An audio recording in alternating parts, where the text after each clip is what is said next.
Sir Zafar Iqbal একটা scale বাইর করেছিল, মুক্তিযুদ্ধ স্কেল। এই দিয়া উনি রাজনীতির সত্য মিথ্যা বিচার করতেন আর কি। ইদানিং নতুন একটা স্কেল বাইর হয়েছে। এই স্কেল দিয়া আমরা বাংলাদেশে কারা কারা ইন্ডিয়ান লেসপেন্সারি করতেছে সেটা বাইর করে ফেলতে পারবো। সেই স্কেলটা কি? সবাই ভাবিচ্ছে আচ্ছা কয় না কেন দাদা, এত সহজ একটা স্কেল পামো, মেড ইজি হয়ে যাবে সব কিছু, ভালোই তো।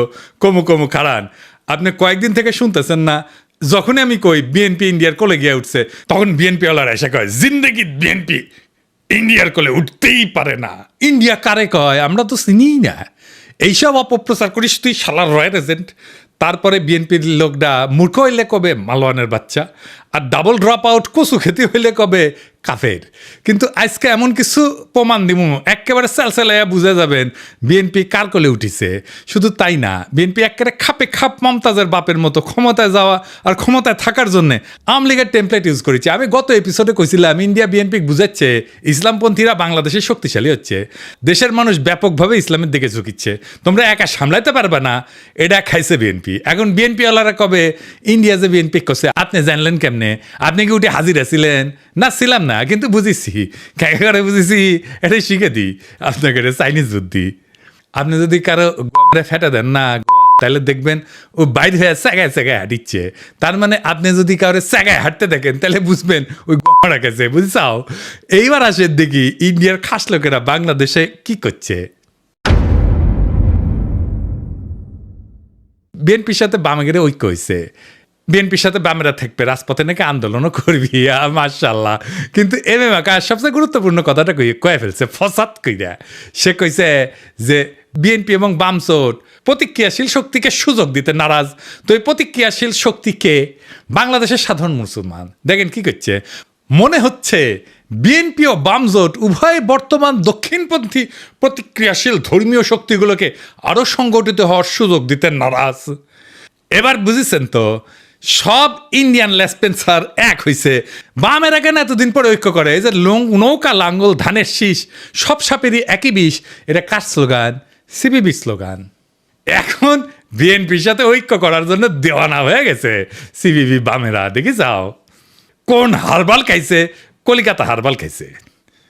তারা কইতো বিএনপি নিজেই মুক্ত বাজারপন্থী, বিএনপি আওয়ামী লীগের মধ্যে শ্রেণীগত কোনো পার্থক্য নাই, তারা মুক্ত বাজারে বিশ্বাস করে। করে তারা বলতো আওয়ামী লীগ বিএনপির বাইরে, জোট মহাজোটের বাইরে একটা বিকল্প শক্তি চাই। এখন কেন ঐক্য চায় বিএনপির সাথে? তারা হরতাল ডাকিছিল, মানে সিপিবি, সেটা বিএনপি হ্যাংলার মতো সাপোর্ট দিছিল, প্রায় দেয়। হ্যাঁ, সাপোর্ট দিলে তো ভালোই, আমাকে একজন যদি সাপোর্ট দেয় তাহলে তো ভালোই। কিন্তু সিপিবি কয় আমরা কি বিএনপির সাপোর্ট চাইছি? চাই নাই তো।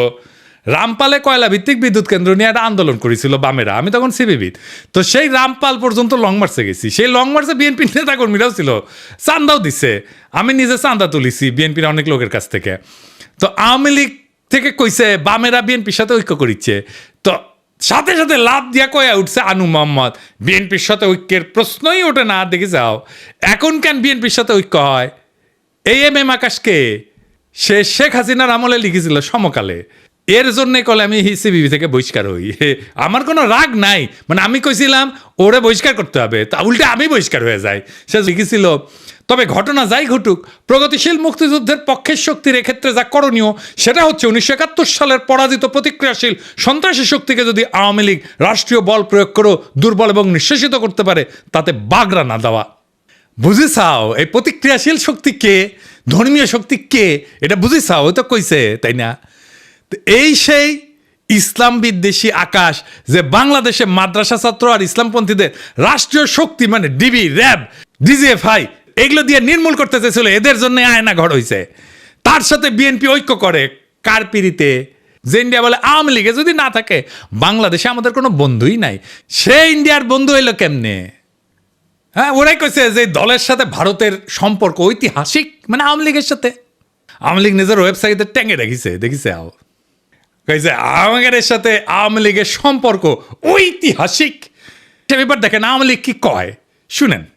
Well, you know, India is a great friend of Bangladesh. 1971, they supported us, and also 75, they gave shelter. ভারতকে যে দিয়েছি সেটা ভারত সারা জীবন মনে রাখবে। আপনাদের এই দান কোনোদিন আমরা শোধ করতে পারবো না। আমাদের সম্পর্ক ভারতের সাথে যেটা ঐতিহাসিক, যেটা আমাদের রক্তের সাথে সম্পর্কিত, আর চায়নার সাথে আমাদের একটি অর্থনৈতিক সম্পর্ক। আগামী বছর আমরা 50 বছর পূর্তি উৎসব করব। আমাদের বিজয় ভারতের বিজয়, বুঝছেন? আমাদের উন্নয়ন ভারতের উন্নয়ন, ভারতের উন্নয়ন আমাদের উন্নয়ন। ভারত বাংলাদেশ মৈত্রী দীর্ঘজীবী হোক। আমরা ভারতের পক্ষ থেকে জয় বাংলা আমাদের ভারতের বন্ধুরা নির্বিঘ্নে বলে। আমি আমাদের আওয়ামী লীগের মন্ত্রীদেরকেও দেখেছি এদিক ওদিক তাকিয়ে থতমত খায়। কেন আমরা আমাদের এই বন্ধুদের জন্য সঙ্গে জয় বাংলা জয় হিন্দ বলতে পারবো না? আমি জানি না, আমি বললাম। তো এখন বিএনপি দাবি করলো যে তারা ভারতের সাথে সমমর্যাদার বন্ধুত্ব চায়, আমরা কেন বাকি থাকবো? তো গয়েশ্বর দাদা কইল বিএনপিও ভারতের সাথে বন্ধুত্ব চায়। আবার দেখেন এই যে ইন্ডিয়ান রয়ের স্টেশন কমান্ডার রাজেশ অগ্নিহোত্রীর সাথে বিএনপির স্থায়ী কমিটির সদস্য গয়েশ্বর চন্দ্র রায়ের কন্যা অর্পণা রায় এখন কি যেন লিখিচ্ছে, সাইন করিচ্ছে, দেশ বেঁচে দিচ্ছে বলে হয়, বুঝছাও? তো রয়ের লোকের সাথে গয়েশ্বর রায়ের পরিবারের কাজ কি? এবার আসেন দেখি এই বন্ধুত্ব হওয়ার পরে মির্জা ফখরুল কি কয়, শুনেন। ভারত আমাদের প্রতিবেশী, সবচেয়ে বড় প্রতিবেশী, আমাদের বন্ধু। আমাদের যুদ্ধের সময় 1971 যুদ্ধের সময় আমাদের সহযোগিতা করেছিল। আমরা ভারতের কাছে সবসময় প্রত্যাশা করি যে ভারত বাংলাদেশের মানুষের পাশে দাঁড়াবে। দেখেছেন দোস্তালি হয়ে গেছে কলে। যে বিএনপি গত ডিসেম্বরে কইছিল বাংলাদেশ নয় ভারতের বন্ধুত্ব হাসিনার সঙ্গে, তো এখন কি এলো? তো এখন জামাত দেখলো যে ট্রেন তো মিস হয়ে গেল, যাইতেছে, তো সেও কল সখী ধরো ধরো ধরো ধরো, আমি কি তোমার পর? তা কইল বন্ধুত্ব চাই, সহযোগিতা চাই। ভারতের প্রতি জামাতের বার্তা। ইন্ডিয়া কিছু হইলেই জামাতিরে পুন্দায়, তাও হ্যাংলার মতো। ইন্ডিয়ার প্রেম ছাড়া ওদের চলে না।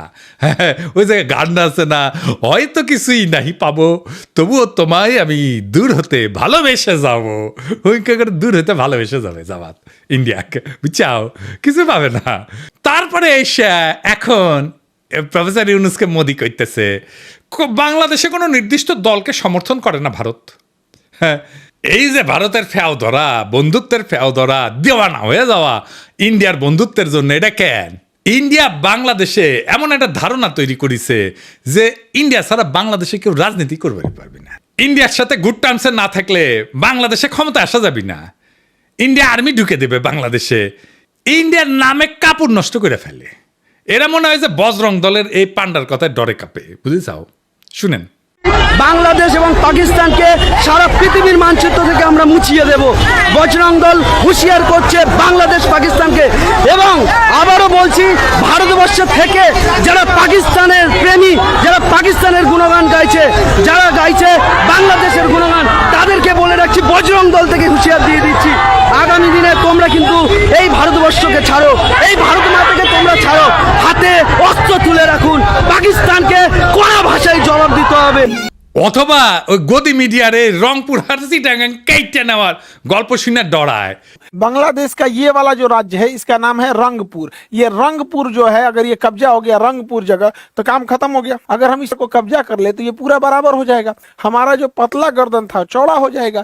अब मोहम्मद यूनुस ये सब चीजों को समझो, वरना अगर ये कब्जा कर लिए तो कहानी खत्म हो जाएगा। চট্টগ্রাম যদি ভারতে চলে আসে তাহলে কিন্তু বাংলাদেশের জন্য শুধু নয়, গোটা পৃথিবীর যারা বে অফ বেঙ্গল বা বঙ্গোপসাগরকে দখল করার চেষ্টা করছেন তাদের জন্য ভয়ঙ্কর চিন্তার কারণ হবে। মালদ্বীপে কি হোগা সাইটা মুইজু ক্ষমতা এসেছিল? নেপালে কি খড়গা প্রসাদ শর্মা ওলি ও কি ইন্ডিয়ার হোগা সাইটা ক্ষমতা এসেছিল? শ্রীলঙ্কায় কি অনুরা কুমার দেশনায়কা ইন্ডিয়া তেলায় তেলায় ক্ষমতা এসেছে? এই ছোট ছোট দেশগুলা ভারত বিরোধিতা নির্বাচনী ম্যানিফেস্টোতে দিয়া যদি ক্ষমতা আসতে পারে, তাহলে বাংলাদেশের রাজনৈতিক দলগুলো ডরায় কেন? প্রত্যেকটা রাজনৈতিক দল ইন্ডিয়া চাটার জন্য উন্মুখ হয়ে থাকে কেন?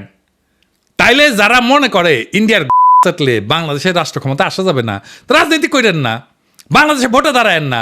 বাংলাদেশে ভারতীয় আধিপত্যবাদের অবসান যার ভোটের প্রতিশ্রুতির 1 নাম্বার প্রতিশ্রুতি না হবে, তাদের ভোটের ক্যাম্পেইন শুনবেন না, ওই ক্যান্ডিডেটের এলাকা ঢুকতে দিবেন না। এই ইন্ডিয়া সিপিবিরে ঢুকাইছে বিএনপির কান্দে চেপে ইন্ডিয়ান এজেন্ডাগুলো বাস্তবায়ন করতে। যেই সিপিবি অভিন্ন গোয়েন্দা রিপোর্টের উপরে ভিত্তি কইরা সিপিবির দলীয় পত্রিকা একতায় বর্ষা বিপ্লবের সময় প্রচার করেছিল ফ্যাসিবাদ অনুরাগী নানা ধরনের তথ্য বিশ্লেষণ, বিবরণ, ব্যাখ্যা এবং বিবৃতি। যখন গণ অভ্যুত্থান বিপ্লব চলেছিল তখন পুরা জুলাই মাস এবং আগস্টের 5 তারিখ পর্যন্ত একতা সংগোপনে নীরবে তাদের গণবিরোধী এবং নিন্দনীয় কার্যক্রম চালায় গেছে। আর এখন এই প্রগতিশীল হওয়ার ইন্ডিয়ান লাইনে বিএনপি নামিছে। এম আকাশে বক্তব্যটা কবে দিছে জানেন? 28 জানুয়ারি 2025। আর সেইটা পইরা মুগ্ধ হইয়া অসল মালদের নিয়া স্বপ্নে বিভোর বিএনপির জীর্ণ বৃদ্ধ নেতারা প্রগতিশীল হওয়ার একটা লাইন পেয়ে গেছে, ঝাঁপায় পড়েছে তাদের দিকে। পতিত ফ্যাসিস্ট হাসিনার শাসনামলে যখন খুনিদের জুলুম নির্যাতনের বিরুদ্ধে লড়াই করাটা ছিল প্রধান কর্তব্য, তখন নিপীড়নকারীদের দোসর এম আকাশের ভূমিকা ছিল ঘৃণ্য দালালির। 2018 সালের পর থেকে বামপন্থীদের মধ্যে থেকে যখনই কোনো আন্দোলন নিয়ে কেউ আগাইতে চেয়েছে তাদের বিরুদ্ধে নামছে, নিন্দা এবং কুৎসা উঠাইছে এই আকাশ, দিবালক সিংহ এবং চট্টগ্রাম পোর্ট লুণ্ঠনকারী মাহবুব জামান। সিপিবির মধ্যে ফ্যাসিস্ট বিরোধীদের এরা ট্যাগ দিত A to Z ঐক্যপন্থী হিসাবে। খুনি হাসিনা সরকার ফেলার জন্য এরা বিএনপি জামাতের সাথে ঐক্য করতে চায়, এই অভিযোগ তুলা সিপিবিতে তাদের রাজনৈতিক প্রতিপক্ষকে কোণঠাসা করা হইতো। আর এখন এই এম আকাশ সাহিত্যে বামপন্থীদের মধ্যে সবচেয়ে প্রো বিএনপি তাত্ত্বিক হিসাবে। এখন কাদের সাথে কৌশলগত জোট করতে হবে এদের সেই সিগন্যাল দিচ্ছে ইন্ডিয়ারা, সাথে নেমে পড়ছে এজেন্টগুলা। লেখক মুস্তাক আহমেদ নির্যাতিত হয়ে কারাগারে মৃত্যুবরণ করলে এর প্রতিবাদে ঢাকার রাস্তায় আন্দোলনের নামে ছাত্র ইউনিয়ন। তখন গ্রেপ্তার হওয়া 6 ছাত্র নেতাকে বিপদগামী বলে ঘোষণা দেয় সিপিবি এম আকাশ। সংগ্রামরতদের ধরে শারীরিক নির্যাতন করে জেলে পুরতে পুলিশকে উৎসাহ দিয়েছিল এই দলটির আওয়ামী লীগপন্থী নেতারা। কতটা নিষ্ঠুর নির্মম বাটপার হইলে নিজ দলের নেতাকর্মীদের বিরুদ্ধে রাষ্ট্রশক্তিদেরকে লেলাই দিতে পারে। ফ্যাসিস্টদের এই সহযোগী সিপিবির নেতারা তাদের প্রাণাধিক প্রিয় মুজিব তনয়া খুনি হাসিনার পলায়নের 9 মাসের কম সময়ের মধ্যে স্বপ্ন দেখতেছে বিএনপির ঘাড়ে ভর করে আর রাজনীতির ময়দানে আশ্রয় নিবে, আসন্ন পার্লামেন্টের মেম্বার হবে। আর বিএনপিও গণবিরোধী এই সমস্ত পচামেলের ভাগারে পরিণত হইতে চাইতেছে। ইন্ডিয়ার পরামর্শে চোরা পথে হাঁটতে গিয়া ইনশাল্লাহ এভাবে মহাসড়ক খারাপে বিএনপি নিজেও জয় বাংলা হয়ে যাবে আওয়ামী লীগের মতো। এই এম আকাশ কয়দিন আগে মেঘনা গ্রুপের মোস্তফার এপিসোড করেছিলাম না, দেখেন কি খাতির এই এম আকাশের। তাহের ভাইয়ের সাথেও বসিছে একই টেবিলে। তুই নাকি কমিউনিস্ট, তো দুর্বৃত্ত আওয়ামী অলিগার্কের সাথে তোর কি সম্পর্ক রে আকাশের বাচ্চা? উই তো তোর শ্রেণী শত্রু। দেখেছেন সব ইন্ডিয়ান রসুনের প্রগতিশীল টুপকি একই সাথে। সিপিবি অফিস কেন আমি দখল করে নেওয়ার কথা বলি দেখেছেন, বুঝেছাও? এই জন্যে। এইবার আসেন সন্তোষ শর্মার প্রসঙ্গ। সন্তোষ শর্মা পার রয়ের এজেন্ট, এর প্রথম মিটিংয়ে আনছে বিএনপি। দেখেন বাংলাদেশ পরিষদের সাধারণ সম্পাদক বিশিষ্ট সাংবাদিক সন্তোষ শর্মা শুভেচ্ছা বক্তব্য রাখবেন। আমি ভাগ্যবান, আমি যখন বক্তব্য রাখতে উঠছি তখন মাননীয় আমাদের মাঝে আমি কৃতজ্ঞতা। তারেক রহমানের উপস্থিত আছে। এখন কবেন তারেক রহমান লন্ডনে থাকেন, চিনেন না? একবার না একাধিকবার সন্তোষ শর্মাকে তারেক রহমানের মিটিং এ ছিল। এই দেখেন, আবার দেখেন। মাননীয় ভারপ্রাপ্ত চেয়ারম্যান, আমি গত দিনের ন্যায় আজকেও ভাগ্যবান যে আমার বক্তৃতার সময় আপনাকে পেয়েছি, সেজন্য কৃতজ্ঞতা জানাচ্ছি। মাননীয় ভারপ্রাপ্ত চেয়ারম্যান, আপনাকে বাংলাদেশের সনাতনী সম্প্রদায় এবং বাংলাদেশ পুজোজ্জীবন পরিষদের লক্ষ লক্ষ নেতা কর্মীর পক্ষ থেকে বিজয় আর শুভেচ্ছা জানাতে চাই। কালবেলার প্রকাশক এখন কে জানেন? কালবেলার প্রকাশক এখন বিএনপি। নুরুদ্দিন অপু তারেক রহমানের সাবেক এপিএস, এই কালবেলার প্রকাশক এখন সে। সন্তোষ শর্মা বিএনপির কর্মচারী, এখন রয়ের এজেন্ট হয় বিএনপির কর্মচারী। বিএনপি যদি এরপরও বলে ভারতের সাথে আমাদের সম্পর্ক নাই, তাইলে হবে উল্টা বিএনপি মূর্খসোদা সাপোর্টারগুলো বলে আমি নাকি রয়ের এজেন্ট। সন্তোষ শর্মা না, এই বিএনপি ক্ষমতায় আসলে আওয়ামী লীগের মতো আলেম পেটাবে। হারুন ইজাহার রেডি হন, আবারও আপনারে ধরবে। এম আকাশ কইছে না, বিএনপি এবং বামজোট উভয় বর্তমান দক্ষিণপন্থী প্রতিক্রিয়াশীল ধর্মীয় শক্তিগুলোকে আরো সংগঠিত হওয়ার সুযোগ দিতে নারাজ। এই বিএনপি কি জিয়ার বিএনপি? এই বিএনপি কি খালেদা জিয়ার বিএনপি? এই বিএনপিকে কি আপনারা ক্ষমতায় দেখতে চান? আপনাদের কাছে প্রশ্ন রেখে গেলাম।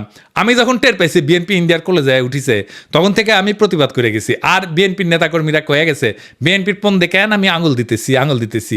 দেশের স্থিতিশীলতা চাই না, আমি মবস্টার, দেশকে অশান্ত রাখতে চাই, যেন ইন্ডিয়ার সুবিধা হয়।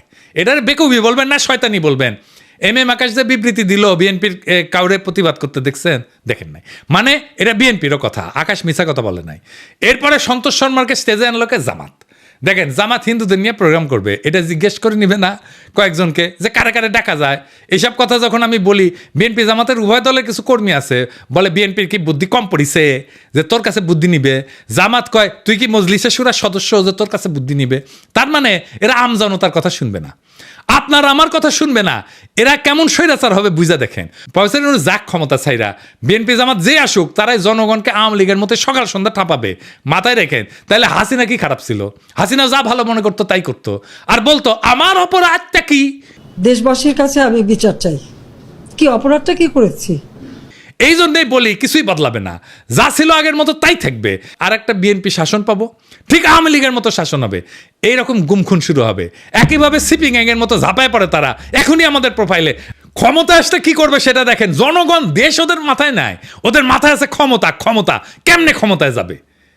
আওয়ামী লীগের মতো, আওয়ামী লীগ একই সাথে প্রগতিশীল হবে, একই সাথে এমন কর্মী রাখবে যারা আমাকে রয় রেজেন্ট বলবে অথবা মালাউন বলবে, কারণ আমি তাদের রাজনৈতিক বিরোধিতা করি। আমি কয়ে দিলাম বিএনপি ক্ষমতা আসলে না, তারা আওয়ামী লীগের সাথে ডাবল দুঃশাসন দেবে, লিখে রাখেন, মিলাই নেন। প্রফেসর ইউনূস যেটি পাবেন ধৈর্য করবেন, স্যার আমাদের এই আজ দহার কাছে ফেলায় যান না। আপনি যতদিন আছেন ততদিন আমরা মানুষের মর্যাদা পাবো, সারা জীবনের সঞ্চয় হয়ে থাকবে সেটা। যতদিন পারেন থাকেন স্যার। আর কেউ যদি দ্রুত নির্বাচনের দাবি নিয়ে আসে না, আগে বিএনপির কর্মীদের কই যাবেন না আপনারা আন্দোলনে, পারলে জনতারের সাথে নিয়ে দিবেন দাবরানি। আমি কলে এটা একটা ফর্মুলা দিছিলাম ট্রানজিশনাল সরকার, সেটা শুনবে না তারা। বিএনপির নেতাদের দেখা হইলে কইবেন পিনাকি দাদা যে ফর্মুলা দিছিল, প্রধান উপদেষ্টা প্রফেসর ইউনূস, উপপ্রধান উপদেষ্টা তারেক রহমান, আর রাজনৈতিক দল নিয়ে উপদেষ্টা পরিষদ পুনর্গঠন, এটা কেন মানতেছেন না?